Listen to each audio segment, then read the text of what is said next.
Eccola, čelade, opala.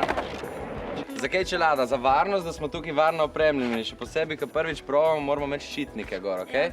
Zdaj, ko bomo prvič stali na skejtu, ta krivina je malo drugačna, kot da bi stali na skejtu na tleh. Zato, da se zdaj opremimo in probamo, tako da kar dajta si gor stvari. Eccola, še tle ščitniki, kolenčniki.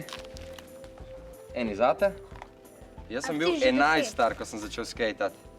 Zakaj je skejtanje tako super? Zaradi tega, ker dejansko ni namenjeno temu, da imamo en trening, ki nas usmerja nekdo, da samo to delamo, ampak da si želimo delati nekaj in točno tisto delamo in da smo svobodni pri temu. Mi pa učitelji smo tle pa zato, da vam pomagamo pri prvih korakih, da se naučite, kako stati na skejtu, neke osnovne trike, na rampi, kako se voziti in potem, da naučimo neke iz teh osnov, da izhajamo naprej. In danes bomo probali najbolj osnovne stvari, okej? A ja pa tisti učitelj. Jaz sem kao učitelj tle, ja. Imamo ta občutek, da lahko vse delamo. To je ena najbolj pomembnih stvari na skejtu, ko stopimo gor, da imamo noge tako narazen. Ker imamo jih narazen, smo stabilni. Če jih imamo pa tako, smo tu stolp brez ravnotežja in počasi pademo lahko, ne? Probajte narediti to še. Damo noge malo bolj na široko v te vdolbince. Se postavimo na levo, desno nogo. Narediš tako, da začutiš in greš cel skejtom naprej. Ne greš samo deska, ker če ne ostaneš ti na hrbtu, ampak greš cel. Porineš. Zdaj, ko boš tukaj na krivino, je malo drugače, kot pa naravno, okej?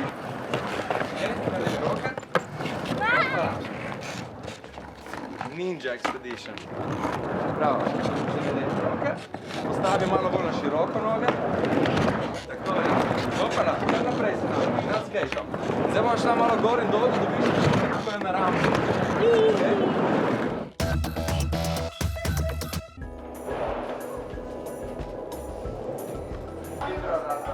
Deska je sestavljena, cel skejt je sestavljen iz podvozi, kolešč, ležajev, ki so noter, vijakov in tega papirja, ki služi temu, da se noge oprimejo fajn deski.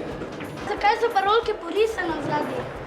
A tukaj, na te grafike. Veš kaj, vsako podjetje, ki izdeluje rolke, ima svojega dizajnerja in delajo različne grafike. Potem so pa tukaj še ekipe skaterjev, ki so podprte, sponzorirane iz strani teh podjetij, tako da imajo svoje grafike, svoje modele, ne? In ponavadi si jih zberajo sami.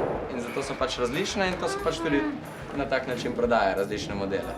Ja, zakaj pa ta stvar tukaj? Zakaj tle na temu se skejta? Vidiš skejt, ko ima različne dele, ne? Deska je podvozja, podvozja so železna in se jih uporablja, da se lahko potem udrsa, okej? Se reče grind, okej?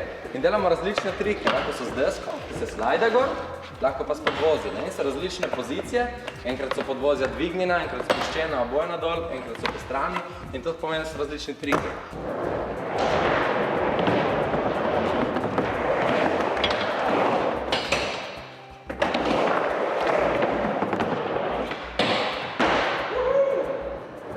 Se ful spodbujamo med sabo. Naprimer, tako kot zdaj Timotej, ki je odpeljal trik, ne? Smo ga naprimer malo spodbudili, ne? Navada je taka, da ponavadi, ko kdo odpelje nov trik, nas spodbudimo in drugemu dajemo to energijo, da proba še kaj drugega. A veste, da je skejtanje, kako je sploh nastalo? Kaj pravi sta? Izslajdanje po nogah. Izslajdanje po nogah? Tako. Okej. Veš, kako je nastalo? Iz surfanja na valovih, na morju. Zaradi tega, ko v Kaliforniji, ko so surferji hoteli surfati tudi takrat, ko ni bilo valov na morju, ne? So naredili pač rolke, takrat so bile to drugačne oblike, krajše so bile, pa ožje, pa drugačni materiali so bili uporabljeni. Ja, take so zdaj začeli spet v bistvu izdelovati.